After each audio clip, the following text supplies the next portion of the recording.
So first of all, I think it'd be helpful just to start with a little bit of a sense of what your day-to-day role is like as the CIO of a large tech company like Adobe. Great. Well, it depends what day it is, Right. for sure. But I can give you an overview. I would say that it does depend on the day. There are some days that are very deep into project reviews. I do that actually weekly. We call it an interlock meeting. So we have a roadmap, we have a plan, and there's a whole series of inspections. So that's one type of a day. Another type of a day revolves around reliability. Part of my responsibility is to run the infrastructure for the company and also run the infrastructure for the clouds that we have, the Document Cloud, the Creative Cloud, and the Experience Cloud. So we dive deep into reliability and what the engineering teams are doing. A third component I would say is the financial component and looking at how we run IT as a business, but also the efficiency of how we run our clouds and how we run engineering is another component. And then I would say the last, which is probably the most important, is the relationships with the business. And understanding what the business plans are, how they're changing, how we need to support them, how my team can jump in and add value, and also looking at different areas that might be problematic and where we can actually inject automation and innovation to help the business scale and run more effectively. As someone referenced earlier, we're emerging from this enormous shock to not just the global economy, but to every company basically on Earth, as well as our own personal lives as we emerge from this pandemic. I know in previous addresses, you've talked about how the pandemic did lead companies to be bold in thinking about how to transform their businesses. What was that like at Adobe? Yeah, so the pandemic, we had to click over a weekend and come online. And I have to say that morning, I was like a little bit on edge, and I was thought I'd get a lot of hate mail, and all I got was compliments. The team, we had been prepared. We had been prepared because we prepared for the California fires a year ago, so we had exercises there. And I had just come back from a trip to India, and it felt like SARS. I was CIO at APL during SARS, and we did a lot of work there to prepare the company for working remote during that pandemic that was within Asia. So we shifted infrastructure around. We did different simulations, and we did a lot of preparation over the week. And I would say that communications was one of the most important, in addition to the technology, the most important. We set up Slack channels so that people could communicate. We had help, FAQs. More so than in the past? More. Oh, yes. Okay. Yes, we used to have help desks. I mean, we still have a help desk, but during the pandemic, the help desk went away. We replaced it with, first with a Slack channel that people could communicate and we would answer, our help desk would answer. But then we noticed that the questions were pretty repetitive. So we were able to use bots to answer it. So we injected automation, and help desk went away. And one of the things that actually amazed me was how fast my team could respond and do things in a different way. I mean, we had the pandemic started in March. In June, we bring interns on board, right? Like over 1,000 interns. And how are we going to issue equipment? How are they going to work? And in the past, it would have been, well, we're going to do a POC, we're going to bring these vendors in, we're going to do X, Y, and Z, and then maybe 9 months later we have a solution. They crafted a solution, basically within a few weeks that was secure, and we were able to bring interns. So I think the pandemic helped people work in a different way, so that they could be innovative and creative without these long drawn steps that we would do in the past. Has that continued as we've emerged? Yes, it has continued. It has continued. One thing I think I can talk about, and this was pre-pandemic, but we've expanded it during the pandemic and post-pandemic, is we have a lab in one of our buildings called Lab 82. And we named it Lab 82 because 82 is the year Adobe was born. And the founders of Adobe felt that innovation could come from anywhere in the company. And that's what we've been trying to do with Lab 82 is innovate different ways of working. So pre-pandemic, we started by experimenting with different tables, different types of technology, and we found that a lot of the technology that we were going to deploy for collaboration would not have worked, and we saw that. Right. So, yeah, I think one of the panels was like, okay, what didn't work? What didn't work? Right. Why didn't it work? Well, we discovered this in our lab, and it's like, people aren't going to use this, so let's get rid of it, right? Because we opened this up to workers to use so that we could observe how it was used, whether it was effective, and to get their comments before we did big deployments, mass deployments. So that's how we learned, and we're still using that to model hybrid workplace, but we've expanded it with another area that's in a different building that we call the garage, and the two kind of mimic a hybrid workplace. So we have the Lab 82 and the workshop in the garage, right? And we're testing out different camera technology, different collaboration technology, how we can take a conference room and then split it up so that people do remain in a box like they did. Because, if people go to a conference room, you lose their name, right? You lose that big picture. And we want to bring that back. So, yeah, so the experimentation has continued on, absolutely. You mentioned this as something that emerged in the pandemic, which is, again, the use of automation to enhance work, to make things work, basically. What are some of the biggest changes? And, well, let me start first by asking, I think you'll say yes, but did the pandemic hasten the movement to automate more work at Adobe? We couldn't go into buildings, right? Right.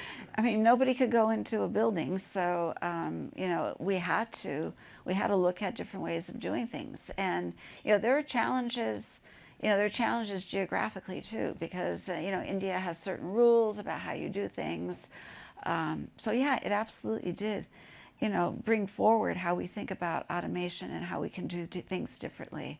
We looked at tasks that humans were doing and saying, okay, can we automate those with RPA? And we absolutely did. We looked at finance areas, and how we could take paper that was coming in and convert it to images so that we could electronically process it versus what was coming in the past. So we did a lot of different things. We looked at our payables area. We looked at our procurement area. That was a big one for us. Somebody mentioned, I think in the past, I think you mentioned, right, looking at treasury and things like that. So there was a lot of different things that we looked at and applied RPA and automation. And our customer support area is another area where, with the workers going remote, we had to look at different ways of working and how we connect them in a secure environment. And this is all done very quickly. How do you keep the momentum going to continue to innovate? That's a great question. So what we've done is we have different innovation hackathon days that we do in different ways. So actually, there's one going on today in my data area.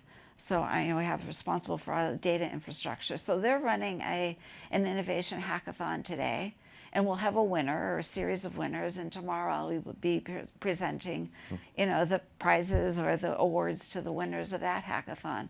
But we've done it in customer support. We've done it in many different areas to bring people together. We've done it internally with our people, but we've also done it by bringing different technology partners to the table where they partner with some of our teams. And the ideas are great. I mean, people come up with great ideas. We have judges, and we actually implement the top winners into our production environments. So that's how we keep it alive. I think that's a good segue into something that some of the other panelists and executives have talked about, which is how do you get your workforce to embrace this kind of innovative technology and change? Because change is hard, change is scary. Right. We've just emerged from a really scary period of time. So how do you make sure that your workforce comes along with you? Yeah, so a few different ways. So I think the first thing is connecting with your workforce. They need to trust you, right? They need to be able to understand, if they fail, if what fails, it's going to be okay, right? So, so we allow people to innovate. I mean, we created this thing we call the self-healing framework that actually does a lot of automation in our operations area, for the clouds and things that we run. And that was all done by allowing people to, to use open source and kind of practice and see what they could do. And there were, little bumps along the road, but if people bump, okay, then they have to know it's okay, and that where they're going to be supported, and they can go on and use that as a learning to do something better in their next level of automation. We also have culture work that we do on an ongoing basis within my organization. So we have different goals and objectives, and then we look at areas where we want to change behaviors. We started with saying, hey, we want to have cloud-like characteristics in our DNA. So how do we look at our applications, our infrastructure, and actually enable them and bring them to the cloud in different ways along a journey? And that was a big thing for people. We would give out awards to say, hey, you moved your application to the cloud, or you demonstrated these cloud-like characteristics in your behavior so that we could become more self-service and we can open up our applications to the business. So we do different things with culture to actually enable people to trust us so that they can innovate in their areas, bring it forward. If it doesn't work, it becomes a learning for the organization as opposed to, something that is bad. But how do you put guardrails in place to make sure that, when there is a failure, it isn't, a threat to the business? Yeah, so absolutely guardrails. Whatever we develop has to be developed within security, privacy guardrails, and people are very, very, informed on that. So it's not like it's just people out there, bringing open source in and doing development. We have strict security, we have identity, privacy. All of those guidelines have to be met. And I'll say that one of our best partners is our internal audit group that we bring along with us too on some of these things. And they don't shut you down. No, they don't. They don't shut us down, but they do make some recommendations that the teams need to follow before we do mass deployment of it into production.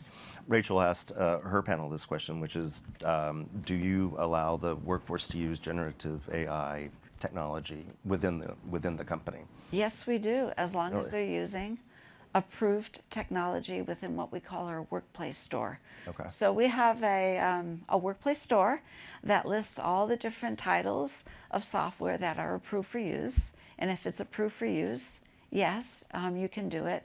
There are certain types of use cases that have to go through an AI ethics review before they can be developed, so that's part of the process too. So there's a process that people can, develop, but they have to make sure that it's an approved use case, that it's not violating any privacy, that they're using the right level of information, they're not using information that is protected within Adobe, Right. that they're using public information for what they're doing. But yeah, they're guidelines, rules, and approvals. How is generative AI used in your company, and where do you see it being used in the future? What are you most excited about? I'm most excited about what our products are doing.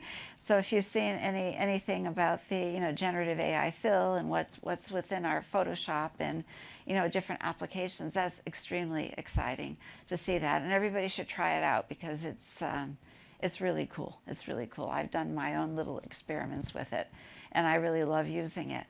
Within the workforce, we're trying to equip workers, with a helper, right, with a second brain, and see how they can use some of the tools, within their day-to-day activities, so that they can focus on, the more important activities versus just the mundane activities. So that's how we're approaching it.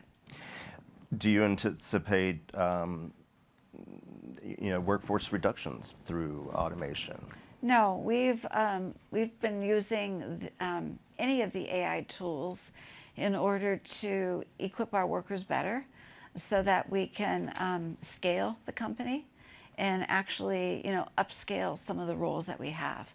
But workforce reduction is not part of the plan for using the tools. That must be somewhat reassuring, I would say, to your employees. But do you encounter much fear and concern about what happens to my job? I'll go back in time to Yeah. when we started doing some of the AI work, and we said, it's not going to be workforce reduction. We're going to reskill. We're going to allow you to do other things. And I think what employees need to see is that the words that you say actually become reality. And when we started to deploy these tools, that's what we said, and it became reality. There were no workforce reductions. People were either upskilled, doing different things, or they had more time to use the tools in order to analyze and become more data-driven. As you look ahead to the future of the company in the next, say, 5 years, what are you investing in terms of technology? What is it that you need and want to bring to the company to continue to evolve it?